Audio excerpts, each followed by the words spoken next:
आगे का वर्णन। अध्याय 2 श्लोक 41। अनुवाद। जो इस मार्ग पर चलते हैं वे प्रयोजन में दृढ़ रहते हैं और उनका लक्ष्य भी एक होता है। हे कुरुनंदन, जो दृढ़ प्रतिज्ञ नहीं है उनकी बुद्धि अनेक शाखाओं में विभक्त रहती है। तात्पर्य। यह दृढ़ श्रद्धा कि श्री कृष्ण भावनामृत द्वारा मनुष्य जीवन की सर्वोच्च सिद्धि प्राप्त कर सकेगा, व्यावसायिका बुद्धि कहलाती है। चैतन्य चरितामृत में कहा गया है, श्रद्धा का अर्थ है किसी अलौकिक वस्तु में अटूट विश्वास। जब कोई कृष्ण भावनामृत के कार्यों में लगा होता है तो उसे परिवार, मानवता या राष्ट्रीयता से बंध कर कार्य करने की आवश्यकता नहीं होती। पूर्व में किए गए शुभ अशुभ कर्मों के फल ही उसे सकाम कर्मों में लगाते हैं। जब कोई कृष्ण भावनामृत में संलग्न हो तो उसे अपने कार्यों के शुभ फल के लिए प्रयत्नशील नहीं रहना चाहिए। जब कोई कृष्ण भावनामृत में लीन होता है तो उसके सारे कार्य आध्यात्मिक धरातल पर होते हैं, क्योंकि उनमें अच्छे तथा बुरे का द्वैत नहीं रह जाता। कृष्ण भावनामृत की सर्वोच्च सिद्धि देहात्म बुद्धि का त्याग है। कृष्ण भावनामृत की प्रगति के साथ क्रमशः यह अवस्था स्वतः प्राप्त हो जाती है। कृष्ण भावना भावित व्यक्ति का दृढ़ निश्चय ज्ञान पर आधारित है। वासुदेव सर्वम इति स महात्मा सुदुर्लभ। कृष्ण भावना भावित व्यक्ति अत्यंत दुर्लभ जीव है जो भली भांति जानता है कि वासुदेव या कृष्ण समस्त प्रकट कारणों के मूल कारण है। जिस प्रकार वृक्ष की जड़ सींचने पर स्वतः ही पत्तियों तथा टहनियों में जल पहुंच जाता है, उसी तरह कृष्ण भावना भावित होने पर मनुष्य प्रत्येक प्राणी की अर्थात अपनी परिवार की, समाज की, मानवता की सर्वोच्च सेवा कर सकता है। यदि मनुष्य के कर्मों से कृष्ण प्रसन्न हो जाए तो प्रत्येक व्यक्ति संतुष्ट होगा। किंतु कृष्ण भावनामृत में सेवा गुरु के समर्थ निर्देशन में ही ठीक से हो पाती है, क्योंकि गुरु कृष्ण का प्रामाणिक प्रतिनिधि होता है जो कृष्ण के स्वभाव से परिचित होता है और उसे कृष्ण भावनामृत की दिशा में कार्य करने के लिए मार्ग दिखा सकता है। अतः कृष्ण भावनामृत में दक्ष होने के लिए मनुष्य को दृढ़ता से कर्म करना होगा और कृष्ण के प्रतिनिधि की आज्ञा का पालन करना होगा। उसे गुरु के उपदेशों को जीवन का लक्ष्य मान लेना होगा। श्री विश्वनाथ चक्रवर्ती ठाकुर ने गुरु की प्रसिद्ध प्रार्थना में उपदेश दिया है, गुरु की दृष्टि से भगवान भी प्रसन्न होते हैं। गुरु को प्रसन्न किए बिना कृष्ण भावनामृत के स्तर तक पहुंच पाने की कोई संभावना नहीं रहती। अतः मुझे उनका चिंतन करना चाहिए और दिन में 3 बार उनकी कृपा की याचना करनी चाहिए और अपने गुरु को सादर नमस्कार करना चाहिए। किंतु यह संपूर्ण पद्धति देहात्म बुद्धि से परे सैद्धांतिक रूप में नहीं वरन व्यवहारिक रूप में पूर्ण आत्मज्ञान पर निर्भर करती है। जब सकाम कर्मों से इंद्रिय तृप्ति की कोई संभावना नहीं रहती, जिसका मन दृढ़ नहीं है, वही विभिन्न सकाम कर्मों की ओर आकर्षित होता है।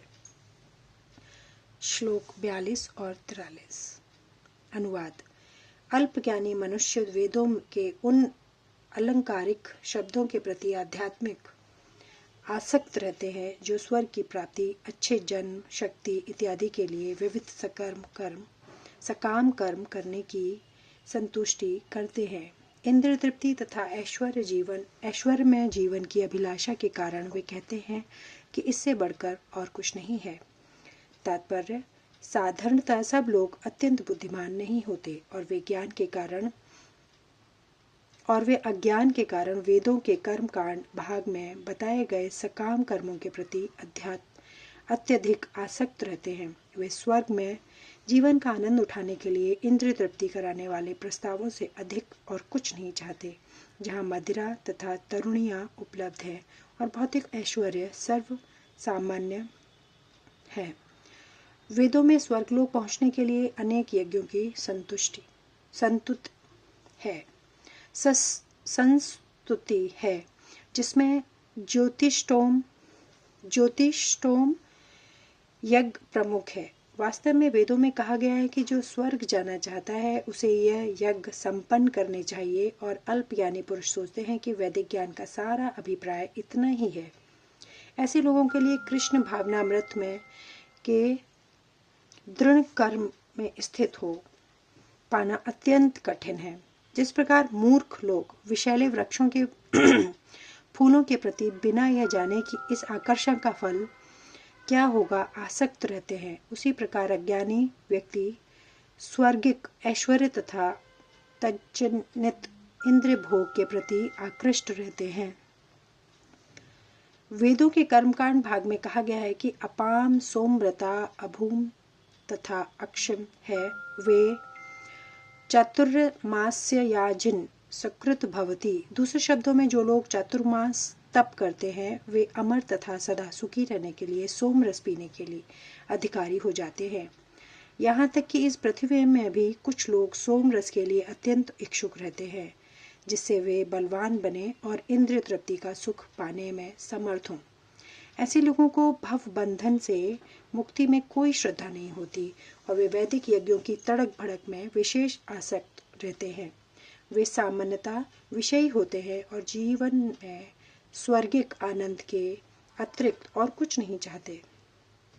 कहा जाता है कि स्वर्ग में नंदन कानन नामक अनेक उद्यान हैं, जिनमें देवी सुंदरी स्त्रियों का संग तथा प्रचुर मात्रा में सोमरस उपलब्ध रहता है।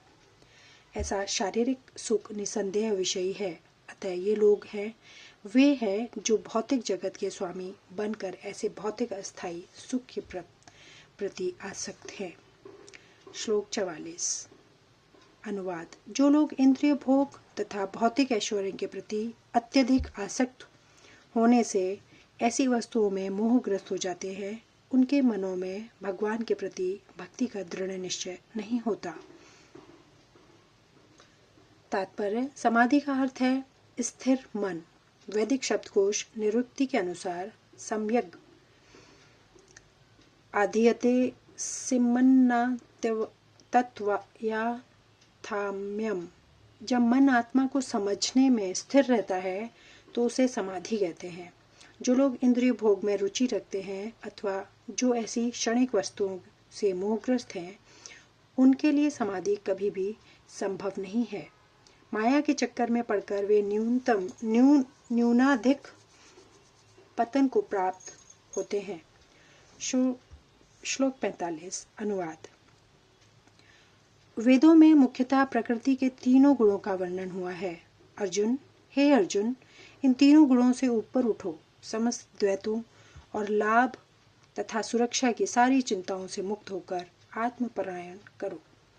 आत्मपरायण बनो। तात्पर्य। सारे भौतिक कार्यों में प्रकृति के तीनों गुणों की क्रियाएं तथा प्रतिक्रियाएं निहित होती हैं। इनका उद्देश्य कर्म फल होता है, जो भौतिक जगत में बंधन का कारण है। वेदों में मुख्यतः सकाम कर्मों का वर्णन है, जिससे सामान्य जन क्रमशः इंद्रिय तृप्ति के क्षेत्र से उठकर आध्यात्मिक धरातल तक पहुंच सके। कृष्ण अपने शिष्य तथा मित्र के रूप में अर्जुन को सलाह देते हैं कि वे वेदांत दर्शन के आध्यात्मिक पद तक ऊपर उठें, जिसका प्रारंभ ब्रह्मा जिज्ञासा अथवा परम आध्यात्मिकता पर प्रश्नों से होता है। इस भौतिक जगत के सारे प्राणी अपने अस्तित्व के लिए कठिन संघर्ष करते रहते हैं। उनके लिए भगवान ने इस भौतिक जगत की सृष्टि करने के पश्चात वैदिक ज्ञान प्रदान किया, जो जीवन यापन तथा भव बंधन से छूटने का उपदेश देता है।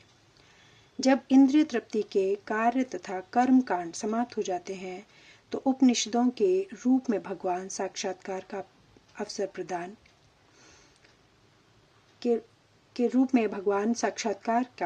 प्रदान किया जाता है। ये उपनिषद विभिन्न वेदों के अंश हैं। उसी प्रकार जैसे भगवत गीता पंचम वेद महाभारत का एक अंग है। उपनिषदों से आध्यात्मिक जीवन का शुभारंभ होता है।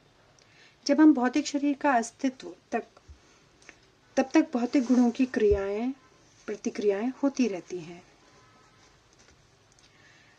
जब तक भौतिक शरीर का अस्तित्व है तब तक भौतिक गुणों की प्रतिक्रियाएं होती रहती हैं। मनुष्य को चाहिए कि सुख दुख या शीत ग्रीष्म जैसी द्वैतताओं को सहन करना सीखे और इस प्रकार हानि तथा लाभ की चिंता से मुक्त हो जाए।